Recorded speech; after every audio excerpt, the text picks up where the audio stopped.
solved the problem. The problem was she needed to beat it. That's wild. Yeah. That's wild. And the crazy thing is, that's not the movie I was talking about. It's another movie with the two of them where it's the same ending. Really? Yes.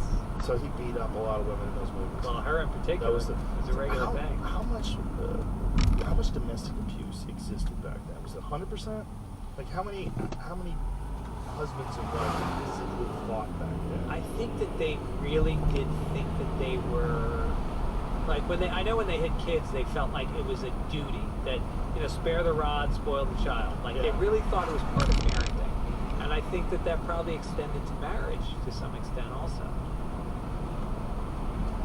I mean, hitting my wife is the furthest thing I could ever imagine. Like the impulse, I've been mad at her, I've yelled at her, but to lift my hand to strike her is so foreign to me. Hitting anybody. If I'm hitting someone, it's because there's a lot of danger. Right. Some real bad things are happening if I'm hitting somebody. It's not I'm upset at someone. Yeah. If I'm hitting someone, it's because I have to. Yeah. This is the fact that this is like how they used to have comedy.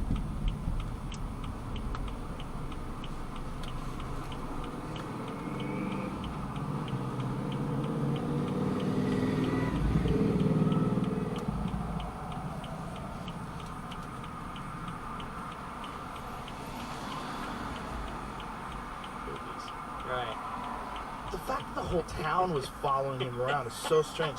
Like, I'd like to be in the writing room. And then we'll have the whole town follow John Wayne as he chases Maureen through the streets. I like it. I like it. Like an angry mob. Yeah. Oh, like a bunch of gawkers. Yeah. Just all gawkers, onlookers, Just a bunch of rubberneckers following him around with big smiles on their face, laughing while he beats his wife over his knee. Right. And that's the final scene. Is them kissing because he tamed her like a wild bronco. Yeah. He broke her. She was broken. Wow. There was something wrong with her. That's less than 100 years ago. That's what's crazy. Yeah. Like when you look at art, it shows you, it gives you, it's like a time machine.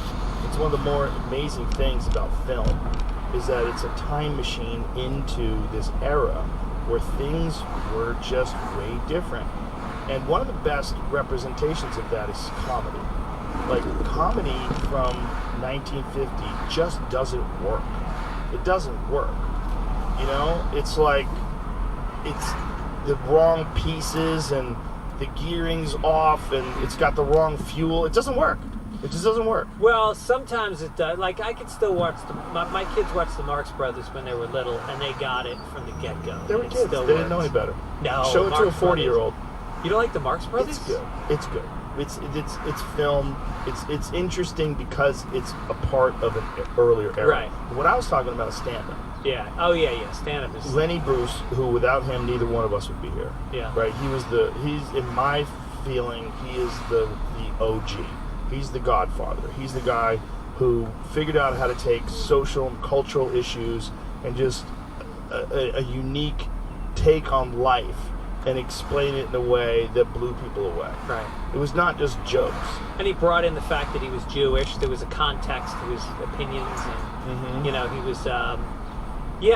he was challenging everything, and the way he went off the rails at the end with all the legal stuff. Yeah. It was a testament to the fact that he was going to be true to whatever was going on in his head, and it was a shame because nobody else, that wasn't going through everybody else's head. They didn't want to hear it. Yeah. He was reading court papers on stage, and there's video of that. I've watched the videos. Yeah. But if you go and watch his stand-up from the early 60s, it's not applicable. No. It doesn't work today. There's a couple of jokes that work today. Like a couple, every now and then you're like, that's pretty funny. But for the most part, that ground has been tread upon by so many people since then that it's like the things that he's saying that are groundbreaking are just normal things to us today. Right. It was jazz. I mean, the way he talked was jazz, and it was like I can still listen to it because, like you said, it's a time capsule. Yeah. To see somebody go on stage and talk in that way at a time when people didn't talk that way was very brave. Mm-hmm. Not just the language, but the rhythm of it and the attitude of it, everything about it was really like he was a maverick. Yeah, he was a maverick, and he was a brilliant guy who saw things and knew that there was a way to talk about them on stage that would change people's opinions of these things, change the way people saw these subjects, and the way to do that is to make them laugh about them. Right. And so he was expanding people's perceptions while doing stand-up comedy. But it's a time capsule. If you didn't live in that time, if we lived back then, we would be howling at him the way we howl at Dave Chappelle today. Mm-hmm. But we don't live back then. Right. So it's like you're so advanced. By the time you're a 54-year-old man today, the amount of exposure you've had to different styles of living and ways of life and philosophies and different, there's just like so much texture to society and life that just doesn't seem to exist back then because of the time. Mm-hmm. So I would love to just, man, if I had a fucking time machine and I could just sit unobserved and just watch a Lenny Bruce performance and be in the crowd in 1964. At the Village Gate or Fucking something. amazing. Yeah. Amazing.